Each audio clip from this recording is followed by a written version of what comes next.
Welcome back to my channel. You can call me Pat. Today's topic, a transgender swimmer at the University of Pennsylvania is dominating on women's competition. So used to be a boy, now compete with the girls. That's crazy. So we have a video from Fox News first, giving us a little bit of a background on what's happening here.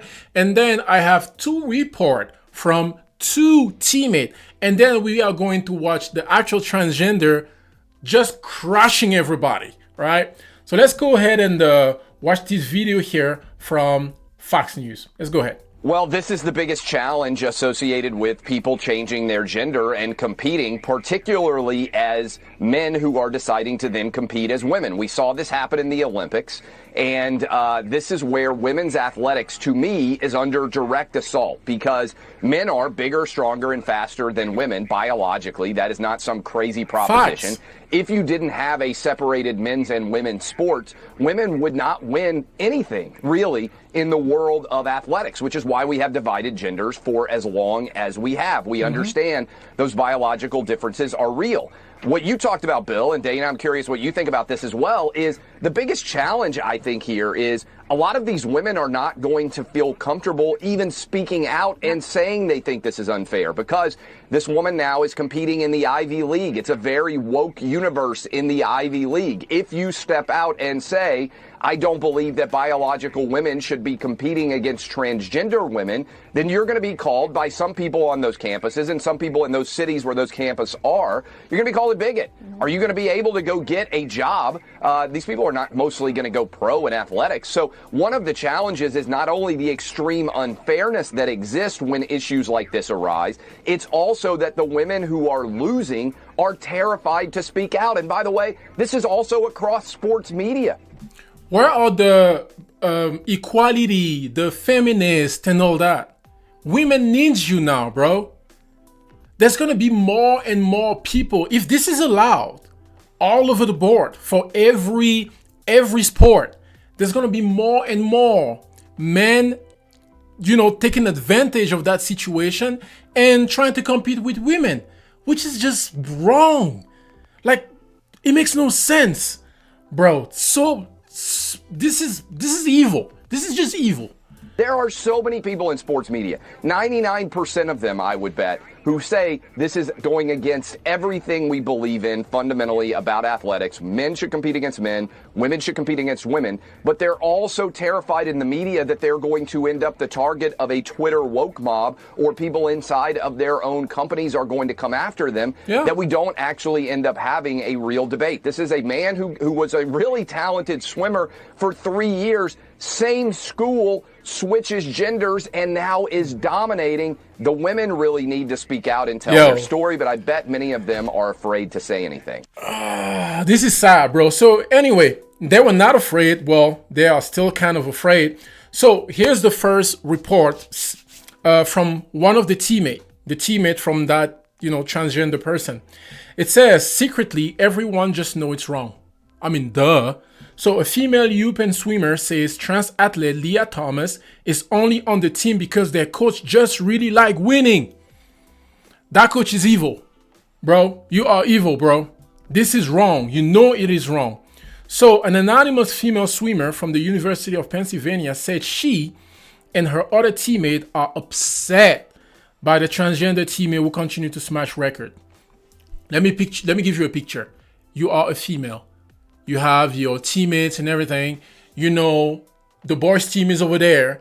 And all of a sudden, one of the boys come into your team. And they say, yeah, I'm going to compete with you guys now. Bro, it's game over. Because he was already good in the boys' team.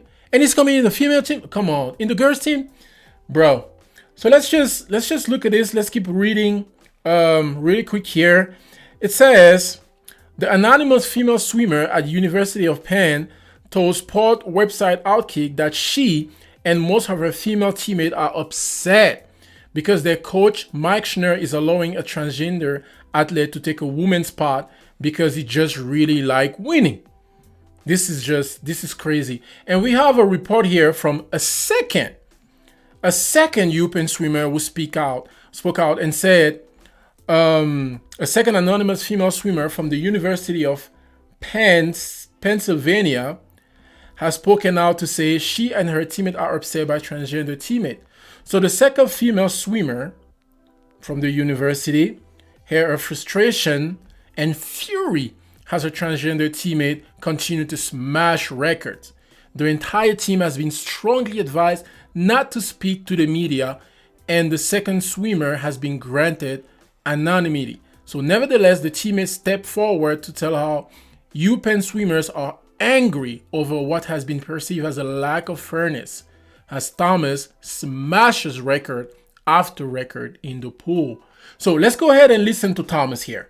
So here is Thomas. That's him. But here it is. Here it is. Let's listen to what he has to say. This is his interview. And feel let's go ahead. Or what you think standards should look like for a trans woman competing in female athletics? Yeah, I do have some thoughts. So I don't know if you're familiar, but the IOC recently released a new set of guidelines for inclusion on transgender and intersex athletes. And I think the guidelines they set forward are very good and do a very good job of promoting inclusivity while keeping competitional integrity going, where the IOC guidelines are that each sport basically has to come up with eligibility criteria for what constitutes an unfair advantage. Unfair advantage? Does he think unfair advantage? Bro. That given sport. And then everybody is able to compete in the category they're most comfortable with, unless there's a proven unfair advantage that they have. And this does a very good job of including trans women and not invading anybody's privacy or making anyone feel uncomfortable. Yeah, and I think those guidelines are very good. Do you know if swimming specifically does that fall under the USOPC, USA Swimming, the FINA to make the swimming guidelines for that? I don't know off the top of my head. The guidelines are very. Yeah, of course the guidelines are very good. They're very good for you, dude. You're killing it. Female are that's it for them. That's pretty much it. So let's finish the report here. So that's him right here. That's the interview I just showed you. Here's a picture of him right here with all the female right there. All right, the female on the team. This is crazy. They said Thomas winning time, bro. He's destroying the female, bro.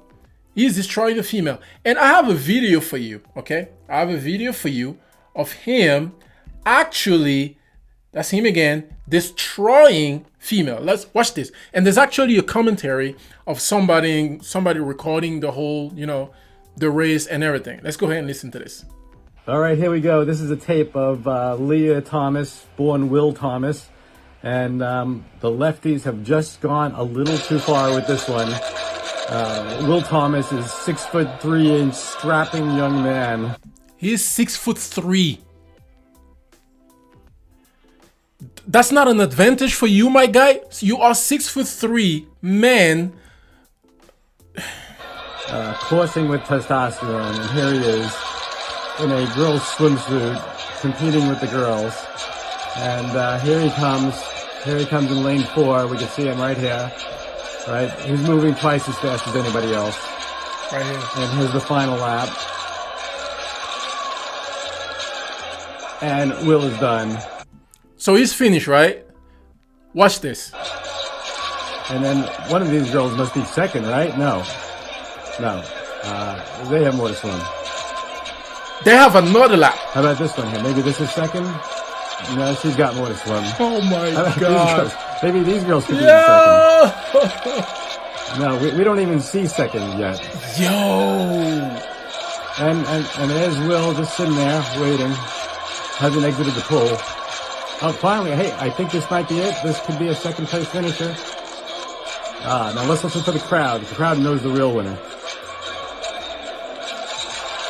There you go. Wow. Do you think this is fair or not? I think it's unfair. I think this is the worst thing that can ever happen to female sport. Look at him. Look at him right here. 6'3". This is his competition. Yo, this is sick. This is sick. Look at him right here. Wow. How sick is this? Look at him again. Thomas' picture in 2016, 2017, respectively, was a star swimmer in high school. He was a star swimmer in high school, guys. He was a star in high school. So he went to college, wasn't a star anymore, because obviously the competition is different from high school to college, right? If you were a star in high school, you had to be a super star, like 5-star, to be able to be a star in college, but he wasn't. Wow. This is crazy. This is crazy. The NCAA or anybody who allowed this, there's some type of evil in you. Why would you allow this? That's him. Oh, Lord. Oh, my God. It says here, when the whole team is together, we have to be like, oh, my gosh, go Leah. That's great. You're amazing. It's very fake. Of course it's fake. Of course it's fake. It has to be fake. Wow. So it says the Ivy League is not even as fast. The Ivy League is not a fast league for swimming. So that's why it's particularly ridiculous that we could potentially have an NCAA champion. I mean, that man went from a nobody to an NCAA champion. Wow. From a nobody to an NCAA champion. Look at him. This is so unfair. This is so unfair. And I'm just going to say this. If nobody talks about it, nobody says anything, women's sport, that will be it. Because there's going to be more men taking advantage of this. More men who feel like they are female will get into will get into female sport and will just destroy record like this. Wow. Let me know what you think about this in the comment section, and let's help each other on this. I think this is wrong. Let me know if you agree with me. Thank you, and God bless you. See you on the next one.